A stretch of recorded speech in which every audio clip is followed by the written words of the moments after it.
बिस्मिल्लाहिर्रहमानिर्रहीम, अस्सलाम वालेकुम।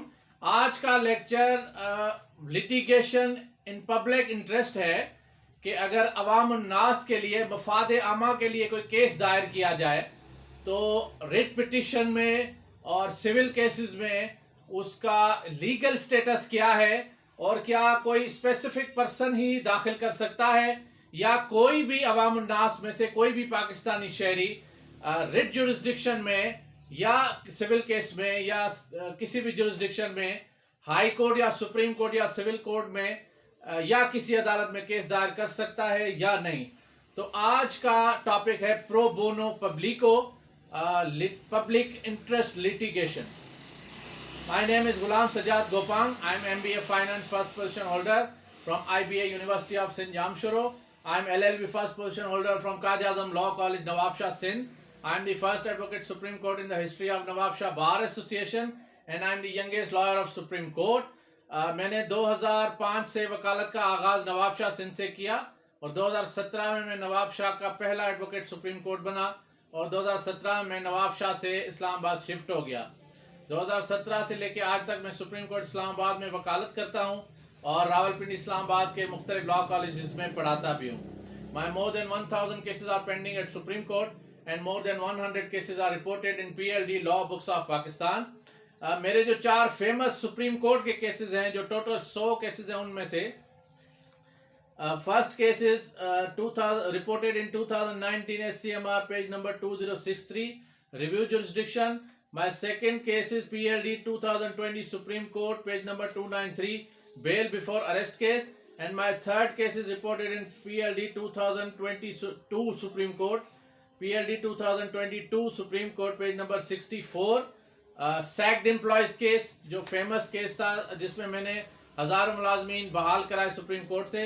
और चौथा केस मेरा है 2022 SCMR पेज नंबर 1691 और पांचवा है 2022 PLCCS 1603। ये वो केसेस हैं जिनमें हजारों मुलाजमीन मैंने मुलाजमतों में सुप्रीम कोर्ट से बहाल कराए। मेरा मसरूफियत की वजह से रिक्वेस्ट आपसे होती है कि या तो सुप्रीम कोर्ट इस्लामाबाद में मुझसे मुलाकात कर लिया करें या फिर मेरे व्हाट्सएप नंबर 033326826662 पे मुझे मैसेज कर लिया करें। मैं और मेरी लीगल टीम जैसे फारिग हो गए तो आपसे कोऑर्डिनेट करेंगे और आपको गाइड करेंगे। मेरा YouTube channel law online with Ghulam Sajjad Gopang ऐसी सब्सक्राइब करें। वीडियो पसंद आए तो आगे लाइक और शेयर करें। फेसबुक पे मेरा अकाउंट है गुलाम सजाद गोपांग AC और GSG लॉ फर्म, उसे भी लाइक और आगे शेयर करें और फॉलो करें। प्रो बोनो पब्लिको एक लैटिन फ्रेज है जिसका मतलब है कि professionals work voluntarily without payment for public good. ये लैटिन से प्रो बोनो पब्लिको ली गई है टर्म। पाकिस्तान में जब भी कोई पब्लिक इंटरेस्ट लिटिगेशन फाइल की जाती है तो अदालतें, सिविल कोर्ट हो, सेशन कोर्ट हो, हाई कोर्ट या सुप्रीम कोर्ट, ये टर्म यूज करते हैं प्रो बोनो पब्लिको। आर्टिकल 199 में या आर्टिकल 184(3) में ऑनरेबल सुप्रीम कोर्ट या हाई कोर्ट जब नोटिस लेती हैं और रिट इशू करती हैं तो प्रो बोनो पब्लिको का लफ्ज इस्तेमाल किया जाता है। आमतौर पे जब आप रिट फाइल करते हैं तो रिट में पहला जो ग्राउंड होता है कि आर यू एग्रीव्ड और नॉट, यानी अगर आप एग्रीव्ड नहीं है तो फिर you can't file writ petition in article 199। लेकिन जब प्रो बोनो पब्लिको आ जाता है, जब अवाम उन्नास का फायदा आ जाता है, जब पब्लिक इंटरेस्ट का मामला आ जाता है तो आपका जाती तौर पे एग्रीव्ड होना जरूरी नहीं है और कोई भी इंसान, कोई भी पाकिस्तानी शहरी ये रिट फाइल कर सकता है। 2017 PLD कराची पेज नंबर 448 में जस्टिस सलाउद्दीन पंवर की सरबराही में डिविजनल बेंच ने एक तारीख साज फैसला दिया नादिर अली के केस में कि state was bound to provide and to ensure proper health care services to every citizen। तो health care falls within the meaning of life, और जब लाइफ, लिबर्टी, प्रॉपर्टी की बुनियादी हुकूक की जब भी वायलेशन हो तो प्रो बोनो पब्लिको हो जाता है और केस अवाम उन्नास का आ जाता है और कोई भी शख्स ये केस दायर कर सकता है और हाई कोर्ट और सुप्रीम कोर्ट पाबंद है उस केस को मेंटेनेबल करने की और आगे उसमें रिट इशू करने की और फायदा देने की।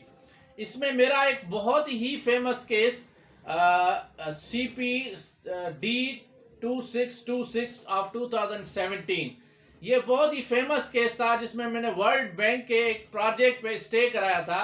50 अरब से ज्यादा का वो प्रोजेक्ट था और उसमें साबिर अली पिटिशनर था। साबिर अली से जब पूछा गया कि आपने किस कैपेसिटी में ये केस फाइल किया है, तो फिर वो सेटिस्फाई जब नहीं कर सका तो फिर मेरे पास आया, मैंने वकालतनामा फाइल किया और जस्टिस सलाउद्दीन पंवर साहब और जस्टिस फहीम सिद्दीकी साहब के हैदराबाद में, Sindh high court Hyderabad bench में वो केस था, उनके सामने मैंने 1.5 घंटा आर्ग्यूमेंट्स करके उनको ये सेटिस्फाई करने की कोशिश की और किया कि when the matter pertains to public interest, it falls within the category of pro bono publico. So the individual person is not liable to satisfy on the court, on the point that he is individually aggrieved or not. क्योंकि उसके जाती तौर पे aggrieve ना होने से case खत्म नहीं हो सकता, क्योंकि ये पब्लिक एट लार्ज का केस है। उसमें CPD 2626 ऑफ 2017 में मैंने 50 अरब के प्रोजेक्ट पे, वर्ल्ड बैंक का प्रोजेक्ट था जिस पे स्टे करवाया और वो मेरा केस मेंटेनेबल भी हुआ और पिटिशन अलाउड भी हुई। उसके बाद आ जाता है कि question of status of petitioner should not be, ये हमारे आर्ग्यूमेंट्स भी थे और मेरे फैसले में भी ये हुआ, नादिर अली के फैसले में भी सेम जज थे सलाउद्दीन पंवर साहब, सिंध हाई कोर्ट के मायनाज जज हैं, उन्होंने ये लिखा, question of status of petitioner should not be of significance in a petition which qualifies the term of pro bono publico. तो प्रो बोनो पब्लिको आ जाए तो एक शख्स इंडिविजुअली अगर वो मुतासिर ना भी हो तो कोई फर्क नहीं पड़ता। फिर 2016 MLD पेज नंबर 1830 में सिंध हाई कोर्ट ने जस्टिस जुनैद गफ्फार की सरबराही में डिविजनल बेंच ने नेचुरल गैस के एक केस में डायरेक्शन दी ऑफिशियल्स को कि नेचुरल गैस जो है उसका रिलीफ मिलना चाहिए और नेचुरल गैस अगर किसी को गांव में या किसी शहर में नहीं प्रोवाइड की जा रही तो प्रोवाइड करना स्टेट पे जिम्मेदारी है। Nasir versus petroleum, ministry petroleum का एक केस था। फिर सुप्रीम कोर्ट ने 2004 SCMR पेज नंबर 911 में गुलाम हबीब जदून बनाम Karachi watch and care society में ये कहा कि although NGO has no locus standi to file the writ petition, but when the matter pertains at public at large interest, then the case falls within the pro bono publico. 2004 SCMR page number 911 में भी supreme court ने pro bono पब्लिको को define किया और petition maintainable की।